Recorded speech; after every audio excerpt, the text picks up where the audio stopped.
Hello everyone! So ayan guys, samahan nyo kaming mag-travel na naman. So ayan guys, medyo napaaga yung aming pagdating dito sa airport dahil excited kami sa aming next destination. Kaya medyo parang advance kami ng 2 hours dito, kaya ang tagal namin. So it's boarding time. Ayan guys, so abangan kung saan na naman kami mapadpad nitong dalawa. So ayan guys, samahan nyo kami sa aming mga adventures. Ayan, so abang-abang kung saan kami makakarating. Ayan, si nanay, oh, excited na siya sa kanyang paglalakwatsa.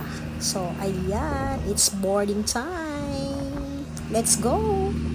Are you excited with your next destination? By civil aviation regulations to read the passenger briefing card in front of you. If you wish to be reseated, please inform your cabin crew now. Allow us the privilege to be of service to you today. And ladies and gentlemen, we want to ensure the safety and comfort of all passengers, including those with special needs. So ayan guys, we're about to take off na. Ayan. So excited kami ni nanay dahil first time namin pumunta sa lugar na ito. It's been a long time na nag-stay ako sa Pilipinas, pero ngayon lang ako makapag-travel na kasama si nanay at pupunta dito sa lugar na to, kaya excited kaming dalawa na maggala. So ayan, so ang travel time lang dito sa pupuntahan namin from saan kami nang galing ay almost 30 to 40 minutes lang. So ayan guys, we just landed na. We just landed here in Cebu. It's 30 minutes only travel time by plane. So welcome Cebu. First time po namin ngayon ni nanay dito sa Cebu guys. Thank you Lord for the safe trip. Ayan guys, pag land mo ng plane sa Cebu ay sasakay ka pa ng bus going to airport talaga nila para kuhanin yung iyong luggage. So ayan, we're so excited.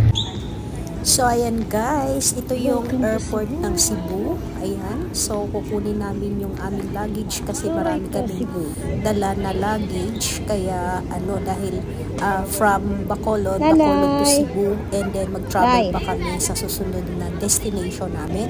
Kaya marami kaming mga gamit na dala-dala dahil 3 lugar ang aming ginalaan. Kaya medyo marami kaming mga luggage. So ayan guys, ang kagandahan dito guys ay walang hassle yung aming vacation. So thank you so much sa aking friend na nag-arrange ng aming tour na ito. Shout out to Travel Megs. Ayan, so pagdating namin at paglabas namin sa airport, meron na kami kaagad car na sumundo sa amin para diretso na kami kaagad sa aming tour. So ayan guys, pupunta kami sa isa sa mga dinadayo na church dito sa Cebu. Kaya from airport, direct to church na kami kaagad. So ayan siya guys, napakabait ng aming shoutout sa aming mabait na driver pati. Kaya ito, at talagang napakaganda pala talaga ng Cebu.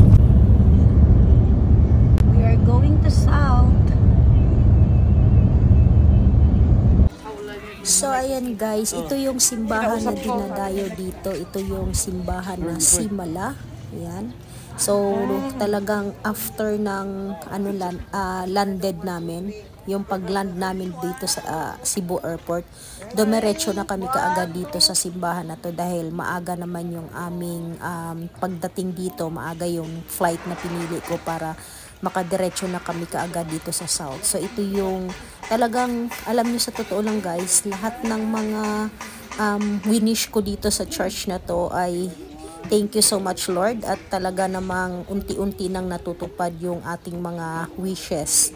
So ayan, we're so happy na talagang unang paglapad pa lang namin dito sa Cebu ay church na kaagad. Ito na kaagad yung pinuntahan namin. So then nga lang pala guys, pag pupunta kayo dito at naka-sleeveless kayo, magdala kayo ng parang mga pangbalabal nyo kasi bawal dito pala naka-sleeveless. Kaya kailangan mayroong nyo yung shoulder nyo. So, nag-ano pa ako dyan, nag-rent ako. Actually, meron siya dyang marirentahan na ano kaysa bumalik pa at magkalkal pa ako ng bagahe.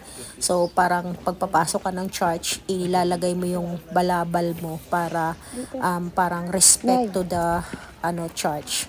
So, ayan siya guys. So, kailangan, bawal din naka-shorts dito guys. Kaya, pag pupunta kayo dito, dapat naka-long pants at hindi dapat naka-sleeveless. At talagang napakaganda ng church na to guys. Ayan. So, pagka if ever na pumunta man tayo ulit, bumalik man tayo dito sa Cebu, ay talagang babalik tayo dito sa church na to at tayo po ay muling magpapasalamat sa lahat ng blessings na ibinigay sa atin. Ayan guys. So, actually hindi siya namin talaga na-explore masyado yung loob nito kasi napakaraming tao, napakaraming pila sa loob. So, marami siyang mga santo na papasukan mo kung gusto mo mag-wish ng mga ang haba lang talaga ng pila. Kaya, pwede naman, papasok kayo dito sa church at magpipray na lang kayo. So, ayan guys.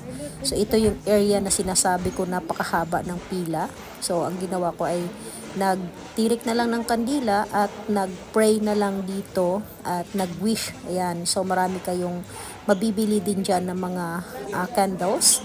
And then, mga rosary. So, yung mga oils na pwedeng panghaplas sa mga sakit-sakit.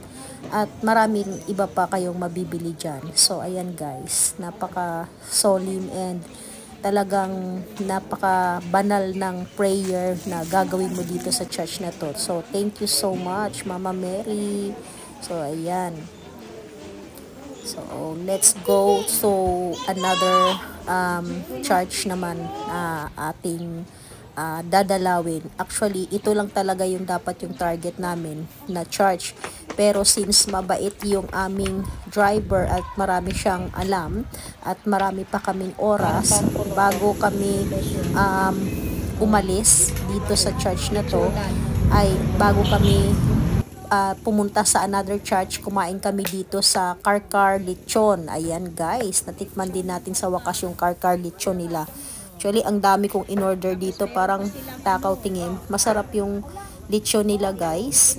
Ayan, pero mahirap maubos kasi marami akong nabili na lechon. So, ayan guys. Ayan, mag-lunch na kami. Lunch time. Marami ditong mga pagpipilian din. So, after nga namin mag-lunch guys, ay pumunta naman kami dito sa isa pa sa mga church na na malapit lang din dito sa Karkar. Ito yung Saint Teresa.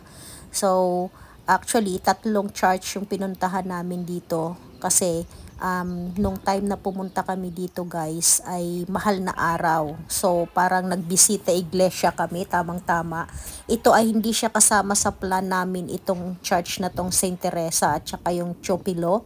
Doon sa Chopilo kasi guys, bawal mag-video.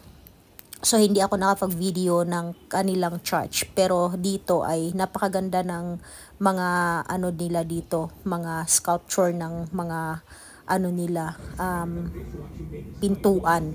So, ayan guys. So, after namin pumunta doon sa church ng Saint Teresa, pumunta na kami sa aming accommodation, yung hotel namin. So, ito yung city view. Ito yung city view ng Cebu. Yan. So, ayan yun siya yung bagong, yung bagong tulay na, pinatayo daw. Yan. That's the view from our hotel.